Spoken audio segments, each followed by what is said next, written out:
बहुत बहुत धन्यवाद हमारे संचालक महोदय आदरणीय अमित रावण जी। अपनी बात को रखने से पहले इस कार्यक्रम के आयोजक भाई रब्बुल हसन जी का बहुत बहुत मैं धन्यवाद देता हूं कि बहुत ही कम समय में हम लोगों ने 2 दिन पहले ही इनको इन्फॉर्म दिया कि आदरणीय महेंद्र भैया चाह रहे थे कि गांव आना, लेकिन महेंद्र भैया का कुछ कार्यक्रम था जिसकी वजह से वो यहाँ आने में असमर्थ थे। लेकिन रब्बुल जी को ये बात बहुत अच्छा लगा कि मैं अपने यहाँ परम पूज्य बाबा साहब का परिनिर्वाण दिवस मनाऊं। इसके लिए आपने महेंद्र भैया के पास फ़ोन किया और महेंद्र भैया अपना व्यस्ततम टाइम निकालते हुए, जो कि वहाँ पे एक बहुत बड़ी बिजनेस करते हैं भैया, बहुत बड़ा एक कंसाइनमेंट था, उसको छोड़ करके इनके एक फ़ोन पे तुरंत इन्होंने टिकट निकाला और इस कार्यक्रम में आज आप लोगों के बीच उपस्थित हैं।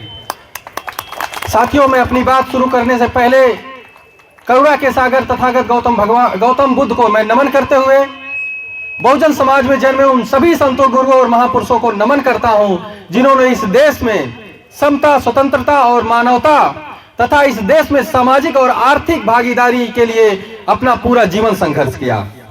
साथियों, आज एक ऐसे महापुरुष का जीवन परिचय बताने की जरूरत है जिसका हम परिनिर्वाण दिवस यहां मना रहे हैं, परम पूज्य बाबा साहब डॉक्टर भीमराव अंबेडकर जी। ये कोई आम व्यक्ति नहीं थे साथियों, एक बहुत ही गरीब घर से निकले और आर्थिक अभाव में भी इन्होंने शिक्षा को अपनाया।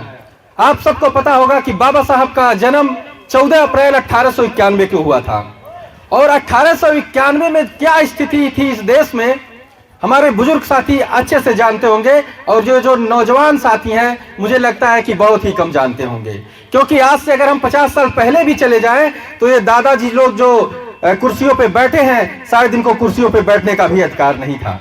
लेकिन सोचिए जब बाबा साहब का जन्म हुआ तब क्या स्थिति रही होगी। उस समय इस देश में अंग्रेजों का राज था। हमें अंग्रेजों का धन्यवाद देना होगा कि अंग्रेजों की बदौलत जो दबे कुचले समाज के लोग थे वो लोग भी शिक्षित हुए। अंग्रेजों की शिक्षा की बदौलत ही इस देश में महात्मा फूले का जन्म हुआ और महात्मा फूले ने शिक्षित होकर के जो मूवमेंट चलाया इस देश में, शैक्षिक बराबरी की, आर्थिक बराबरी की और सामाजिक बराबरी की, उस मूवमेंट को आगे बढ़ाने के लिए बाबा साहब ने जो काम किया वो अपने आप में काबिले तारीफ है। साथियों, आपको पता होगा कि बाबा साहब ने कहा था कि शिक्षित बनो, संगठित रहो और संघर्ष करो। लेकिन सिर्फ कहा ही नहीं था, उन्होंने वो काम अपने आप ऊपर, अपने खुद के ऊपर लागू करके दिखाया था।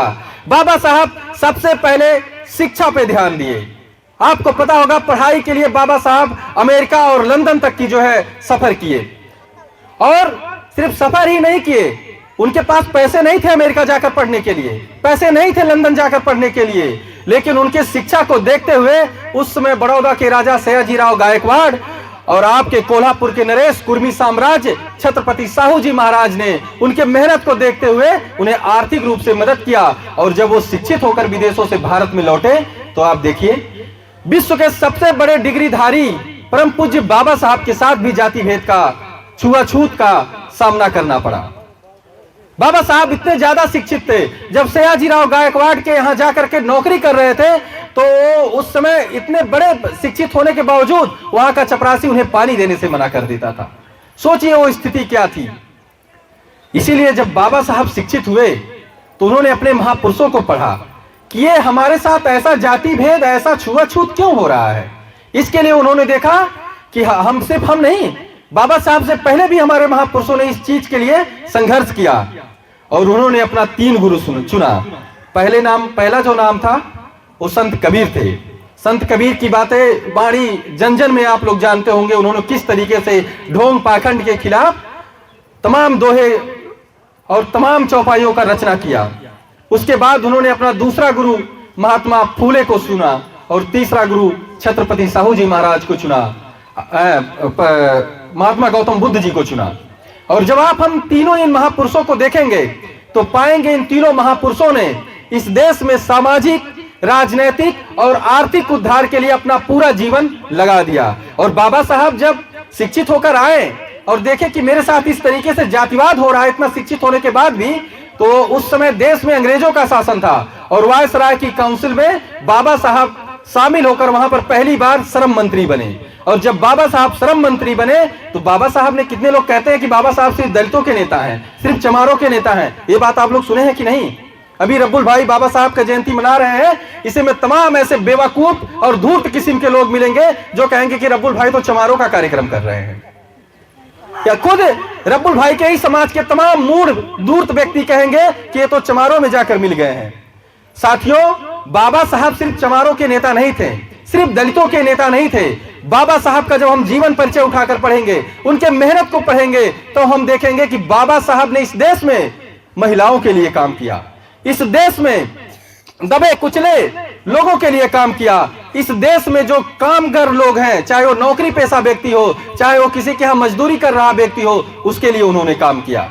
आपको पता होगा, कोई व्यक्ति पहले काम करता था तो जितना मर्जी उतना देर तक काम कराए, लेकिन बाबा साहब जब श्रम मंत्री बने तो उन्होंने समय, काम करने का जो समय था उसको निर्धारित किया, और तब 12-12 घंटे 14-14 घंटे लोग काम करवाते थे। बाबा साहब ने इसको निर्धारित करके 8 घंटे की ड्यूटी निर्धारित करी कि कोई भी व्यक्ति सिर्फ और सिर्फ 8 घंटे ड्यूटी करेगा, अगर उससे ज्यादा कोई ड्यूटी करवाएगा तो उसको ओवर टाइम का पैसा देना पड़ेगा, और ओवर टाइम उस व्यक्ति के मन के ऊपर रहेगा कि वो करेगा कि नहीं करेगा।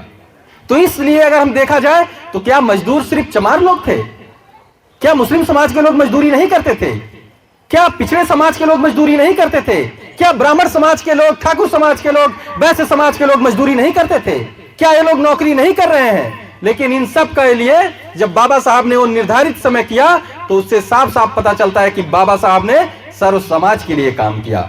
उसके बाद आप देखिए, बाबा साहब ने इस देश में सदियों से गुलाम रही महिलाएं, जिनके पास ना तो पैसा रखने का अधिकार था, ना तो कुछ जमीनी का अधिकार था। जब वो महिला पैदा होती थी तो अपने पिता के भरोसे रहती थी, शादी हो जाता था तो अपने पति के भरोसे रहती थी, और जब बुढ़ी हो जाती थी तो अपने बेटों के भरोसे रहती थी, उसका संपत्ति पे कोई अधिकार नहीं था। लेकिन बाबा साहब जब यह देश आजाद हुआ और बाबा साहब जब इस देश में कानून मंत्री बने तो उन्होंने महिलाओं के लिए हिंदू कोड बिल लाया, जिसमें महिलाओं को संपत्ति में अधिकार दिलाया। सोचिए, अगर बाबा साहब ना रहे होते तो आज ये हमारी महिलाएं कहां रही होती? सोचिए, कहां रही होती? जीवन भर अपने बेटे और पति और पिता के भरोसे अपना पूरा जीवन काट देती। अगर पति सही रहता था तो ठीक है, ना अगर नालायक रहता तो दर दर भटकती, ठोकर खाती। बेटा नालायक होता, घर से निकाल देता।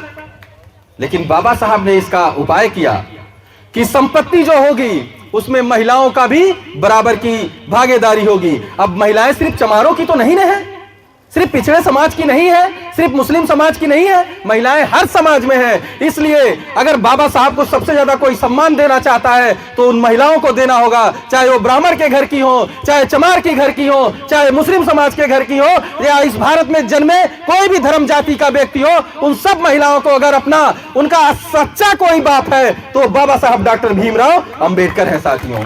क्योंकि आपके बाप ने सिर्फ आपको जन्म दिया, लेकिन इस पृथ्वी पे, इस देश में रहने का सारा हक अधिकार आपको बाबा साहब अंबेडकर ने दिलाया साथियों। आपको शिक्षा का अधिकार बाबा साहब अंबेडकर ने दिलाया साथियों।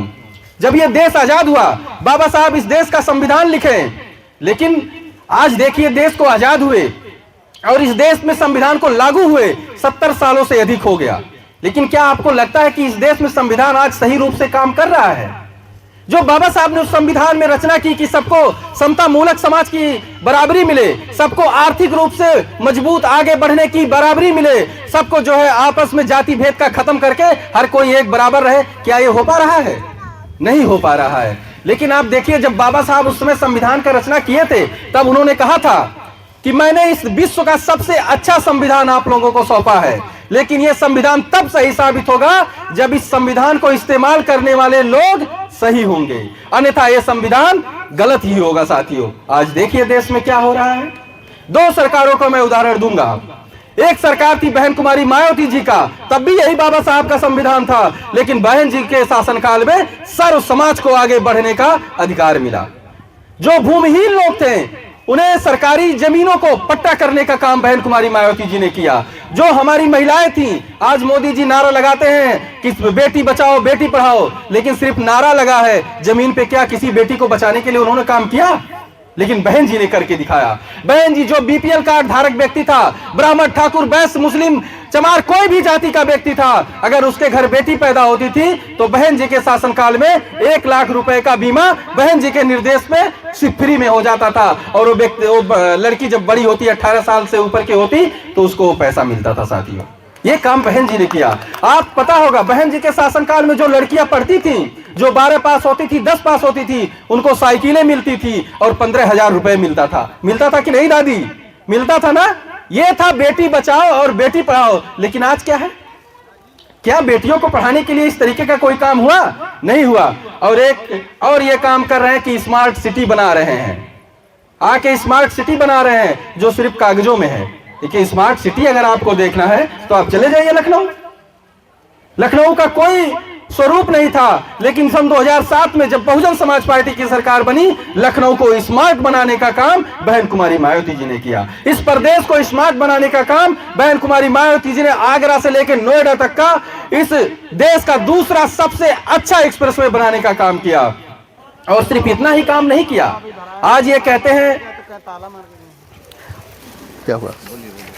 आज ये कहते हैं, तमाम ऐसी योजनाएं लेकर आते हैं, कहते हैं कि सांसद गांव लेंगे और उस गांव को समृद्ध करेंगे, क्योंकि महात्मा गांधी ने कहा था कि हमारे देश का परिदृश्य गांव में दिखता है। तो गांव को इन्होंने क्या सुधारा? सांसद ग्राम, हमारे भी यहाँ के सांसद थे, क्या है, कई बार के सांसद हैं। कितने गांव इन्होंने सुधारे? कितने गांव में इन्होंने काम किया? लेकिन आपको याद होगा, इसी संविधान की बदौलत जब बहन जी की सरकार थी, आपने एक नाम सुना होगा, डॉक्टर अंबेडकर ग्राम योजना। जो गांव डॉक्टर अंबेडकर ग्राम योजना के तहत चयनित हुए थे, आज भी आप जाकर देखिए, उन गांव में बहुत पहले बहन जी के शासनकाल में पानी पीने के लिए टंकी का निर्माण हुआ, हमारी बहन बेटियां बाहर ना जाएं उसके लिए शौचालय का निर्माण हुआ। जो गरीब तबके के लोग थे उनको एक साइड से सबको घर दिया गया कि अच्छे पक्के मकानों में रहें, और गली गली में जो है आरसीसी रोड का निर्माण कराया गया। लेकिन आज क्या है? इनका सांसद ग्राम जाकर उठाकर देखिए, कहीं एक भी गांव सही नहीं है। और कहते हैं कि जो है हम गांव को विकसित करेंगे, शहरों को विकसित करेंगे, बेटियों को पढ़ाएंगे। लेकिन इसी संविधान की बदौलत इस संविधान को एकदम गलत तरीके से ये लोग खाली नारा लगा रहे हैं और संविधान का सहारा लेकर के बाबा साहब के नाम पर कभी संविधान दिवस मनाते हैं, कभी बाबा साहब की जयंती मनाते हैं, कभी परिनिर्वाण दिवस मनाते हैं, लेकिन बाबा साहब के अनुरूप इस देश में, इस प्रदेश में संविधान को लागू नहीं करते हैं। साथियों, और आप वही देखिए, बाबा साहब ने साफ साफ कहा था, संविधान तब सही साबित होगा जब इसको इस्तेमाल में लाने वाले लोग सही होंगे। तो क्या यह संविधान आज सही हाथों में है? नहीं है। अगर यह संविधान सही हाथों में नहीं है तो इसको सही हाथों में लाने का काम कौन करेगा? कौन करेगा? आप करेंगे, क्योंकि बाबा साहब ने कहा था कि अब इस देश में राजा रानी के पेट से पैदा नहीं होगा, मत पेटी से पैदा होगा। और उस पेटी में मत किसका पड़ेगा? आप लोगों का पड़ेगा। आप लोग जिसको ज्यादा वोट देंगे वही इस देश का राजा होगा। जब आप जानते हैं कि हमारे भलाई के लिए सबसे ज्यादा काम बहुजन समाज पार्टी ने किया, तो फिर आप क्यों नहीं उसके साथ में आते हैं? कहते हो बहन जी सड़कों पे नहीं उतरती। आपको पता होगा, जब आपकी बहन बेटियां अपने शादी करके उनके घर भेज दिया था, तब बहन जी ने अपना घर बार छोड़ करके आपको न्याय दिलाने के लिए, इस देश में संविधान को सही रूप से लागू करने के लिए, बाबा साहब और महात्मा फूले से लेकर जो भी बहुजन समाज में जन्मे संत, गुरु और महापुरुष थे, उनके विचारों को लागू करने के लिए अपना घर बार छोड़ करके अपना पूरा जीवन आपके लिए कुर्बान किया। लेकिन आप वो चीजें नहीं जान पा रहे हैं। साथियों, अगर वो चीजें नहीं जान पा रहे हैं तो इसमें किसकी कमी है? क्या बहन जी आपके घर घर आएंगी? लेकिन अगर आपके घर घर नहीं आएंगी, आपको पता होगा कि जब मान्यवर साहब ने बहुजन समाज पार्टी की स्थापना करी, तब उन्होंने कहा था कि हम ये जो लड़ाई लड़ रहे हैं वो गरीबों की लड़ाई है, वो शोषितों की लड़ाई है, वो पीड़ितों की लड़ाई है। और आपको पता होगा कि दूध का बकरी का रखवाला कभी शेर नहीं करेगा। करेगा क्या? बकरी को शेर हमेशा खा जाएगा। इसलिए मान्यवर साहब कहते थे कि शोषण करने वाला कभी हमारा नेता नहीं होगा, हमें अपना नेता इन्हीं शोषितों के बीच से चुनना है। और उन शोषितों को एकजुट करके मान्यवर साहब ने सबसे पहले नारा दिया, बहुजन समाज। बहुजन समाज में सिर्फ एससी एसटी ओबीसी नहीं है, बहुजन समाज में पिछड़ा समाज भी है, मुस्लिम समाज भी है, सवर्ण समाज भी है। हर वो व्यक्ति है जो कहीं ना कहीं सताया गया है, कहीं ना कहीं दबाया गया है, हर वो व्यक्ति बहुजन समाज है। और इसी कॉन्सेप्ट पे तहत इस देश में, इस प्रदेश में चार बार बहुजन समाज की सरकार मान्यवर साहब ने बनवाई, और उस सरकार को जब हमने बनाया, आपको पता होगा पहली बार बहुजन समाज पार्टी की सरकार भाजपा के गठबंधन से सरकार बनी, लेकिन हमने काम किसके लिए किया? हमने काम किया मुस्लिम समाज के लोगों के लिए। और आज यही विरोधी आके हल्ला वही मचाते हैं कि अरे बसपा तो भाजपा से मिल जाएगी, भाजपा की बी टीम है। अरे भैया मैं कहता हूं, हम भाजपा से आज भी मिलेंगे, आगे भी अगर मिलेंगे। हमारा इतिहास उठाकर देखिए, हम जब जब भाजपा से मिले हैं तो हमने काम किसके लिए किया है? हमने काम किया है मुस्लिम समाज के लोगों के लिए। आप देखिए, जब तक बहुजन समाज पार्टी की सरकार उत्तर प्रदेश में नहीं रही, इसी मुसलमान समाज के लिए अल्पसंख्यक कल्याण बोर्ड का गठन नहीं था।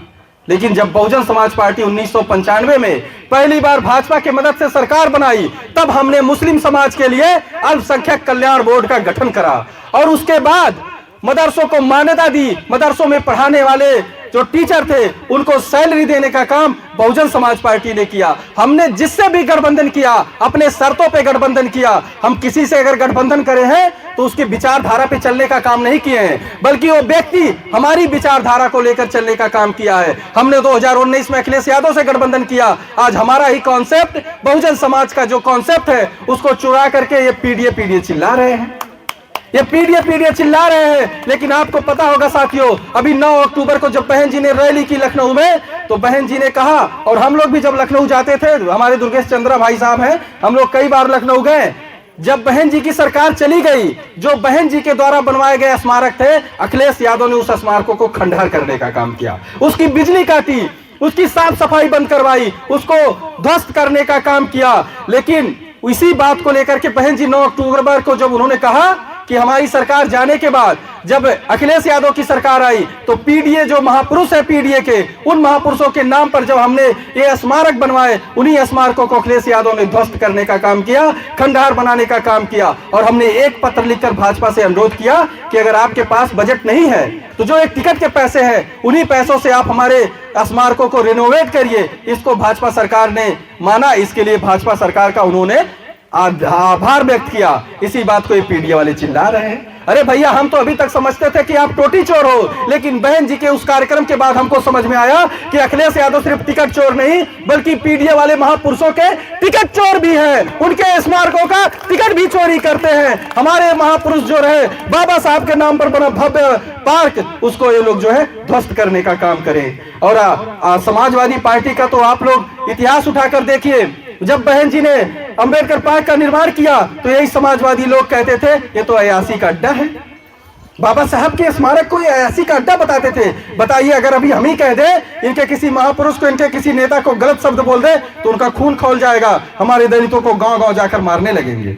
लेकिन हमारे भगवान को उन्होंने ऐसा शब्द कहा, और हमारे लोग बेवकूफ बन जाते हैं उनकी बातों में कि अरे अब तो बहन जी चुनाव नहीं लड़ती हैं, और हमारे समाज, हमारे महापुरुषों का अपमान करने वाले को वो लोग चूतिया बनाकर हमारे समाज को वोट ले लेते हैं। तो आज अपने कानों में यहां पर आप लोग आए हैं बाबा साहब के परिनिर्वाण दिवस मनाने, तो ये समझिए कि ये परिनिर्वाण दिवस का कार्यक्रम क्यों मनाया जा रहा है। परिनिर्वाण दिवस का कार्यक्रम इसलिए मनाया जा रहा है कि जो बाबा साहब के विचार हैं वो जन जन तक पहुंचे। और बाबा साहब के विचार क्या है कि जो दबा कुचला पिछड़ा समाज है उसका आर्थिक रूप से उद्धार हो, वो लोग भी पढ़ लिख कर आगे बढ़े, वो लोग भी सामाजिक भागीदारी बराबरी से जीवन जिए। और उस काम को पूरा करने का काम बहन जी ने अपने शासनकाल में किया।